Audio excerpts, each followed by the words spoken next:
بسم اللہ الرحمن الرحیم. یہ آپ کا چیپٹر ہے قائد اعظم رحمۃ اللہ علیہ کے ارشادات. سندھی کے اگر میں سوال جواب کے ساتھ جو ہے سوال جواب سمجھا دیتا ہوں، پھر آخر میں خلاصہ بھی اس کا پھر بتا دوں گا کہ اس کا خلاصہ کنکلوژن کیا بن رہا ہے. پہلے سوال جواب کروا، پہلے کنکلوژن بتا دوں. اچھا، اگر اس چیپٹر کو اگر ہم سمجھیں تو اس کے اندر آپ دیکھیں گے سب سے پہلے قائد اعظم رحمۃ اللہ علیہ اساجی پیارے وطن پاکستان جو بانی ہے عظیم اگوانو سندس ارشاد ہی آہن. قائد اعظم رحمۃ اللہ علیہ اساجے پیارے وطن، ہمارے پیارے وطن پاکستان کے بانی یعنی فاؤنڈر، اور عظیم اگوان مطلب آگے چلنے والے، ان کے مطلب ایک کہنے عظیم انسانوں میں سے ایک ہے. ان کے ارشادات کیا ہیں؟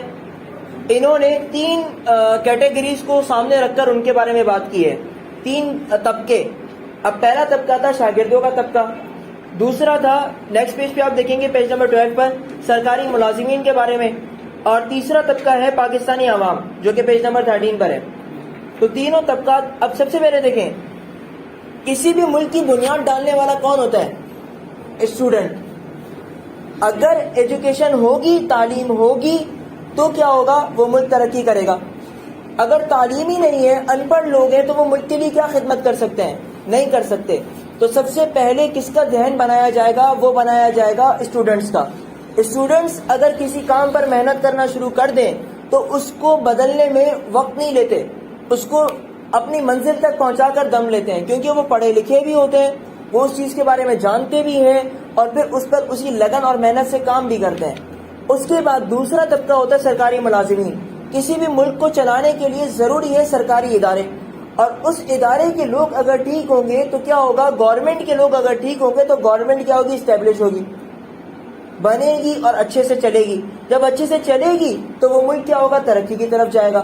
لیکن اگر اس ادارے مطلب اس گورنمنٹ کے لوگ ہی بے وقوف ہو، عقل مند نہ ہو، اور ملک سے وفادار نہ ہو، ملک کی سالمیت کے بارے میں نہ جانتے ہو، ملک کو نقصان پہنچانا چاہتے ہو، تو پھر وہ کیا کریں گے؟ ملک کو کبھی آگے بڑھنے نہیں دیں گے، اسے تباہ و برباد کر دیں گے. تیسرے قسم کے پھر وہ لوگ آتے ہیں جو تیسرا طبقہ ہے، وہ کہ عام پبلک. اسٹوڈنٹس نے اپنا کام کیا، گورنمنٹ نے اپنا کام کیا، اب رہ گئی پبلک، عوام. تو عوام کا بھی کچھ فرائض ہے، عوام پھر اپنے فرائض پورا کرے گی تب وہ ملک کیا کرے گا؟ سالم بھی رہے گا، ترقی بھی کرے گا. تو قائد اعظم رحمۃ اللہ علیہ نے تینوں طبقات کو الگ الگ ہدایتیں اور نصیحتیں کی. سب سے پہلے اسٹوڈنٹس کو کی، کیونکہ ہر ایک انسان سیکھنے والا ہوتا ہے، اگر وہ سیکھے گا تو آگے بڑھے گا. اس کے بعد سرکاری ملازمین کو کی، اور اس کے بعد پاکستانی عوام کو کی. تو ذرا پہلے دیکھ لیتے ہیں شاگردن ڈاہن کے شاگردوں کے بارے میں.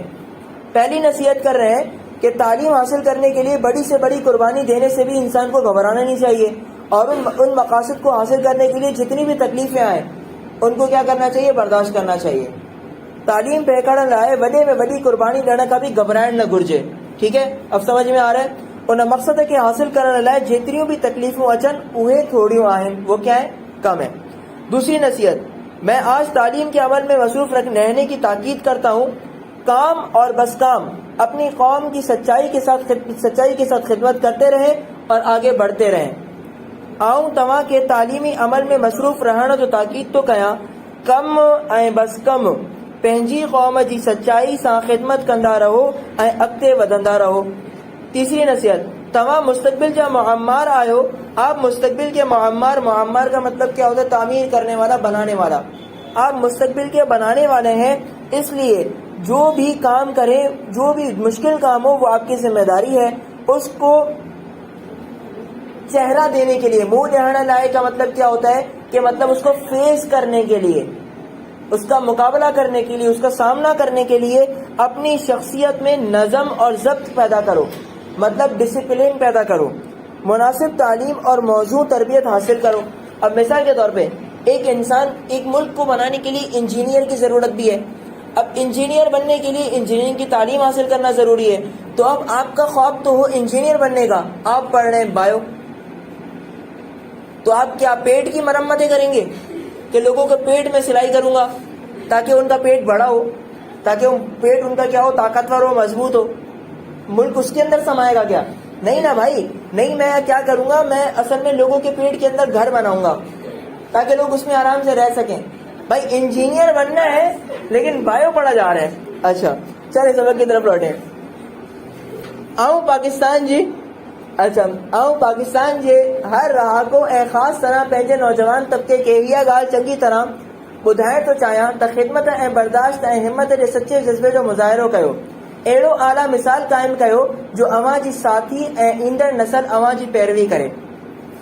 چوتھی نصیحت کیا ہے کہ میں پاکستان کے ہر رہنے والے خاص طور پر اپنے جیسے نوجوان طبقے کو یہ بات اچھے طریقے سے سمجھانا چاہتا ہوں کہ وہ خدمت اور برداشت اور ہمت کے سچے جذبے کا مظاہرہ کریں اور ایسی اعلیٰ مثال قائم کریں کہ جو اواں جہاں ساتھی اور جو آپ کے ساتھی اور آنے والی نسل کے لیے کیا بنے, پیروی کرے, کہ وہ بات آنے والی نسل کے لیے پیروی کرنے والی بنے.